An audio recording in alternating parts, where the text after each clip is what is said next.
Tentmaker.ph. This is for meaningful online shopping. A must for books lovers and music geeks. This is also home for the Talk of the Town videos and ticket sales of refreshing concerts. Discount vouchers. Tentmaker.ph. Meaningful online shopping.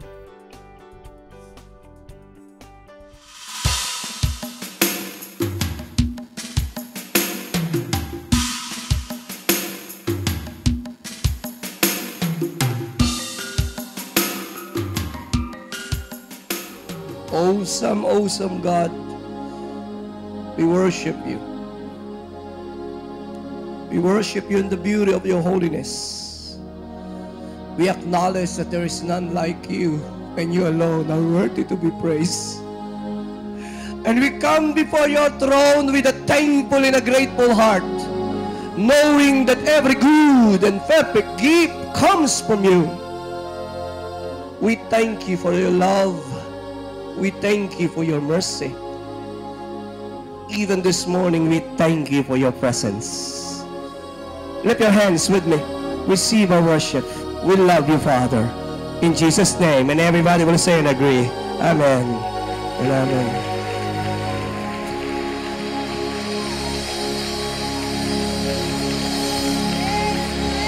We love to be in your presence, Lord. We love to be in your presence. Open your Bible with me for a while this morning if you do have your Bible with you in 1 Samuel chapter 16. Before we proceed to the actual anointing service, allow me to read 1 Samuel 16 beginning verse 1 up to 13.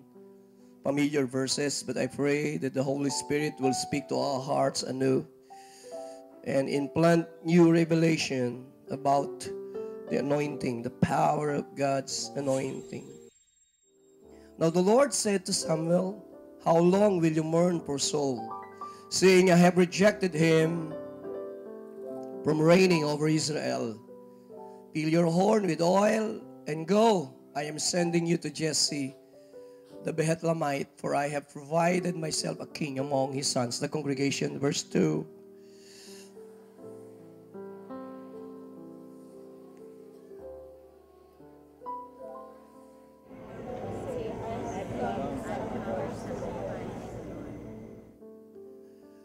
Then invite Jesse to the sacrifice, and will show you what you shall do. You shall anoint for me the one I name to you. The congregation, verse 4.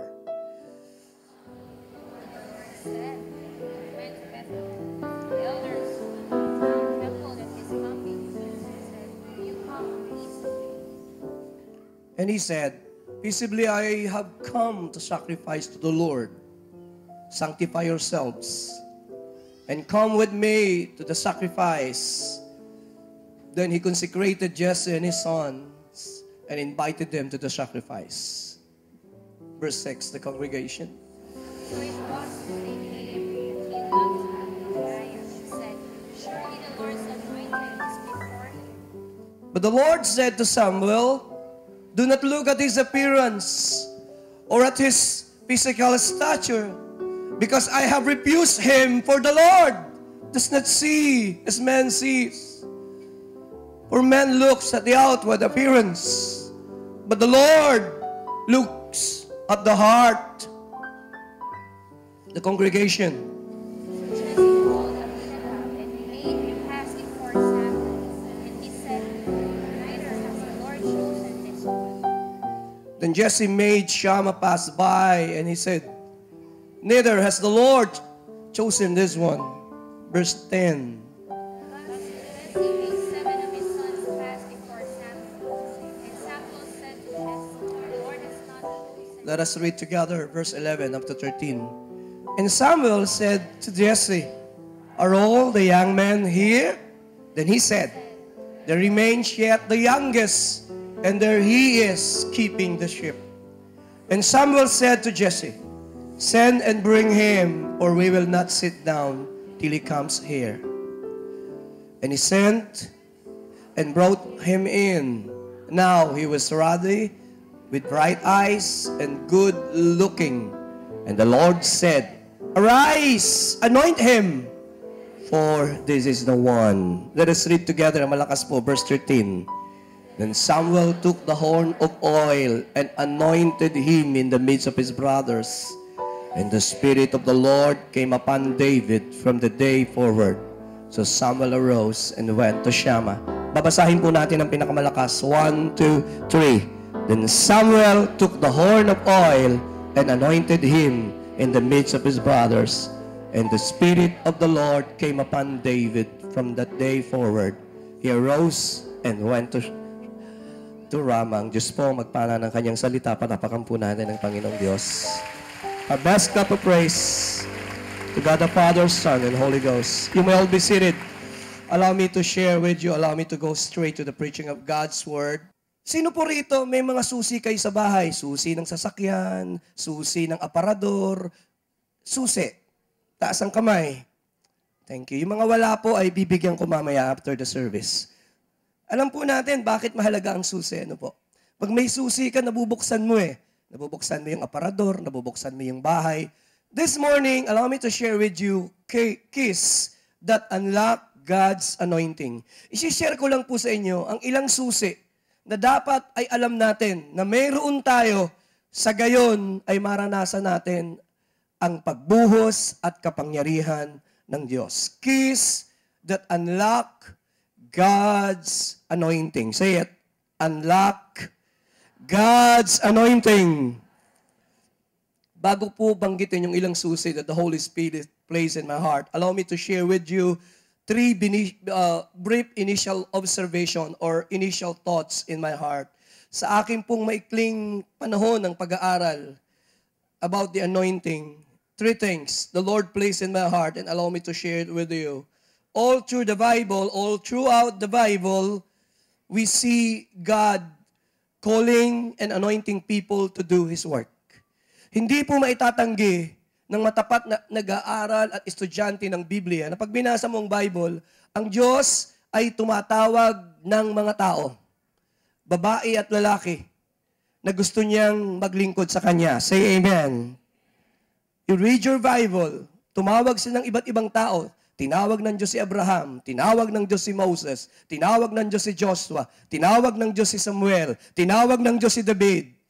At maging sa bagong tipan, patuloy siyang tumawag ng mga lingkod na naglilingkod sa Kanya. One thing po ang common, please look at me, isang bagay ang napansin ko. Hindi tinatawag ng Diyos ang Kanyang mga lingkod na pinababayaan po Niya. Na gawin sa sarili nilang lakas ang anumang assignment na ibinigay ng Diyos sa kanilang buhay. Uulitin ko po. Allow me to say this. Allow me to repeat this. Allow me to underscore this morning. Hindi po nature ng Diyos na tatawagin Kanya at hahayaan ka na lang niyang gawin mo kung anong gusto mo. No. Ang Diyos po, pag tinawag Kanya, i-empower ka ng Diyos para magawa mo yung gusto niyang gawin mo. Are you listening? Naalala ko po si Moses, tinawag ng Diyos si Moses, napakabigat ng misyon. In bondage sa Egypt ang mga Israelita. Kaya nag-aalala si Moses. Yet, God, look at me, God empowered Moses with signs, wonders, and miracles. Si Moses, in-empower ng Diyos ng kapangyarihang gumawa ng mga himala. Kaya po, before Pharaoh, pag tumatayo si Moses sa Pharaoh, punong-puno siya ng boldness at kapangyarihan. Bakit? Nasa kanya ang kapangyarihan ng Diyos. Tumayo siya kay Pharaoh, ang tigas ng ulo ng Pharaoh, ipinakita niya ang kapangyarihan ng Diyos. Idinaw-daw niya lang ang kanyang tungkod sa ilog Nilo, ang Nilo ay naging dugo. Kapag itinataas ni Moses ang kanyang tungkod at pinaniniwalaan ng marami the anointing of Moses, ay nandun, may nangyayaring himala. Maski po nang mahati ang dagat na pula, hawak-hawak ni Moses ang kanyang tungkod, symbolizing the power of God. One thing is sure, hindi po naging matagumpay si Moses sa Egypt kung wala ang kapangyarihan ng Diyos. Are you listening? And a while ago, I read the story of David, the youngest son of Jesse. Hindi po siya magiging matagumpay na hari kung hindi po siya inanoint ng Diyos. Sabi ng iba, at the age of 13, 14, 15, I don't really know. Walang nakakaalam, pero batang-bata pa po siya. He was anointed by Prophet Samuel. At ang sabi ng salita ng Diyos, pakipakita natin 1 Samuel 16 verse 13, and the Spirit of the Lord came upon David.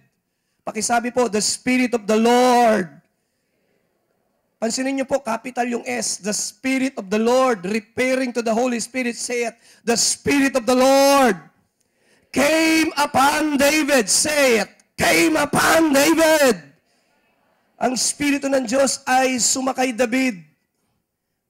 Ano po ang nangyari? At mula noon, sabi po, from that day forward, the Spirit of the Lord came upon him. And the rest is history. At si David po ay naging isang matagumpay na hari, pinakakilalang hari sa kasaysayan ng Israel.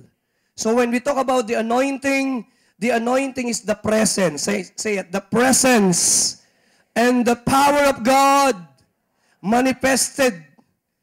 Yung anointing po ay ang kapangyarihan ng Diyos na mararanasan mo sa iyo at mararanasan mo.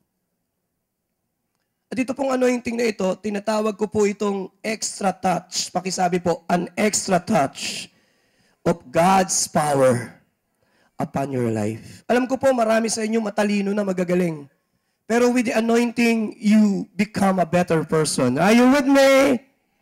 With the anointing, nagkakaroon ka ng extra wisdom, extra strength. Mapapansin niyo po, pag ang anointing ng Diyos sa iyo, nagiging extraordinary kang persona. And I called it extra power and extra touch of God in your life. Nagkakaroon ka ng extra skills. Kakaiba, magaling ka na magpiano. Pero nung i-anoint ka ng Diyos, mas kakaiba yung musika mo. Magaling ka nang magsulat, pero nung inanoint ka ng Diyos, mas maganda yung sinusulat mo. Matalino ka na, pero nung inanoint ka ng Diyos, grabe yung wisdom and anointing mo. Mahusay ka na sa business. Pero nung inanoint ka ng Diyos, lalong nakita mas kakaiba ka.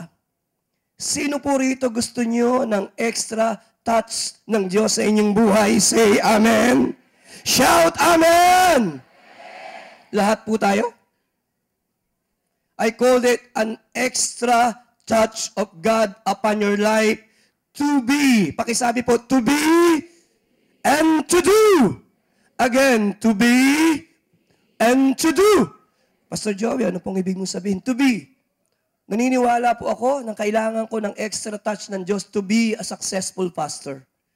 To be a successful father. To be a good father. To be a good husband. To be successful in life, I need an extra touch of God in my life.